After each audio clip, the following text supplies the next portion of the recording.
The wind carried the sharp tang of autumn leaves as Clara trudged down the cracked sidewalk of Elm Street, a thermos of hot soup tucked under her arm.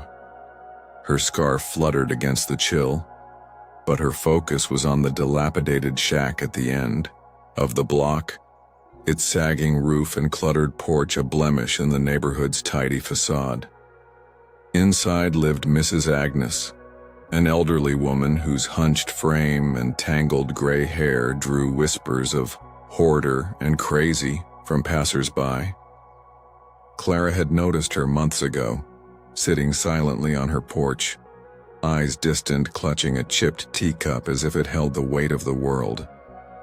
Something in that gaze, sorrowful, heavy with secrets, had snagged Clara's heart. Since then, she'd made a habit of small kindnesses. A thermos of soup, a pair of wool gloves, a note slipped under the door that read, "You're not alone." Each act felt like a tether, pulling her closer to understanding the enigma in Agnes's eyes. Clara's colleagues at the library where she worked as an archivist were less charitable. Over lunch, they'd roll their eyes when she mentioned Agnes. "You're wasting your time," said Mark, the head librarian, his voice sharp with disdain. "She's just a nutcase who collects junk. You're enabling her." Others chimed in, calling her efforts pointless, accusing her of seeking attention.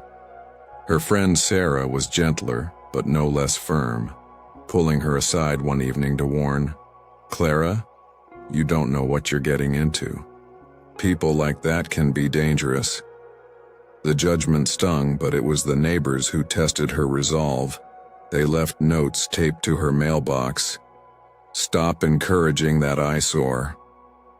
One, a wiry man named Tom, went further, petitioning the city to have Agnes evicted, claiming her shack was a health hazard. When Clara defended her, he sneered, "You're delusional, bleeding heart." Each barb deepened her resolve, though she couldn't shake the feeling that Agnes's silence held a story she was meant to uncover. Agnes never spoke much, accepting Clara's gifts with a nod or a faint, trembling smile.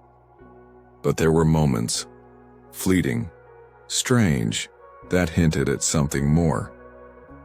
Once, as Clara left a basket of apples, Agnes muttered, "The stars don't forgive." The phrase haunted Clara, nonsensical yet heavy with meaning. Another time she noticed Agnes clutching a small tarnished locket, her fingers tracing its edges as if it were a lifeline. Clara's curiosity grew, fueled by a restless need to understand. She'd sit with Agnes sometimes, sharing quiet moments on the porch, hoping for a clue, but Agnes's past remained a locked door, and Clara's kindness, though steady, felt like offerings to a ghost. The tension peaked as Clara prepared for her valedictorian speech at the university's history department graduation. It was a pinnacle moment, the culmination of years of research on forgotten figures in space exploration. Her speech, a tribute to unsung pioneers, was set to be delivered before a packed auditorium. But the days leading up to it were fraught. Tom had escalated his campaign against Agnes, rallying neighbors to file complaints, and Clara found herself defending her at a heated community meeting.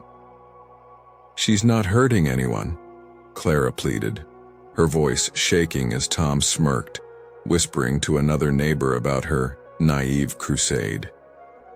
At work, Mark's mockery grew sharper, and even Sarah questioned her priorities, saying, "You're risking your reputation for someone who doesn't care." Clara felt the weight of their judgment, her confidence fraying as the ceremony loomed. The night of the graduation arrived, the auditorium buzzing with anticipation. Clara stood backstage, her notes trembling in her hands. She'd chosen to focus her speech on Dr. Eleanor Voss, a brilliant astrophysicist who'd vanished from public life after a catastrophic mission failure in the 1980s. As she stepped to the podium, The crowd's applause felt distant, drowned by her own doubts. Had her kindness to Agnes been a distraction? Was she, as Tom claimed, delusional? She began her speech, voice steady but heart racing, describing Voss's groundbreaking work on lunar mapping and the tragedy that ended her career. A shuttle malfunction that killed her crew, leaving her as the sole survivor, blamed by some for a decision that went horribly wrong. Clara's words faltered as she spoke of Voss's retreat from the world, her legacy buried in shame. Then from the back of the auditorium, a figure rose. Clara's breath caught. It was Agnes, her frail form draped in a worn coat, the locket glinting at her throat. The crowd murmured, some recognizing the hoarder from Elm Street. Agnes moved slowly down the aisle, her eyes locked on Clara's, no longer distant but blazing with purpose. She reached the stage, and in a voice clear and unwavering said, "My name is Eleanor Voss." Gasps rippled through the room. Clara's notes slipped from her hands. Agnes Eleanor continued, her words cutting through the stunned silence. "I was that astrophysicist.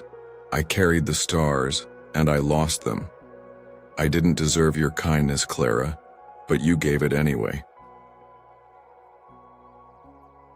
Fire. Revelation unfurled like a shockwave. Eleanor spoke of the mission, the split-second choice to prioritize the crew's safety that failed, the guilt that drove her to abandon her name and hide in a shack, surrounded by remnants of a life she couldn't reclaim. The locket, she revealed, held a photo of her crew, her family, lost to the stars.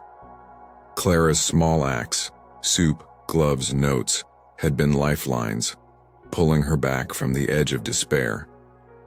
The crowd sat in stunned silence, some wiping tears, others glancing at Clara with newfound respect.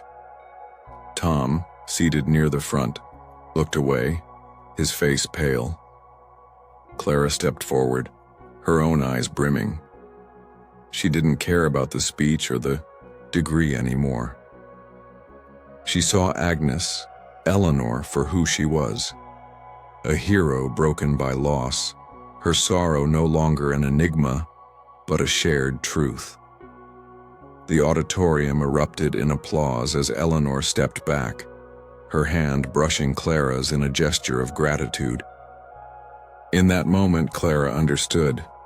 Her kindness hadn't just uncovered a story, it had restored a life.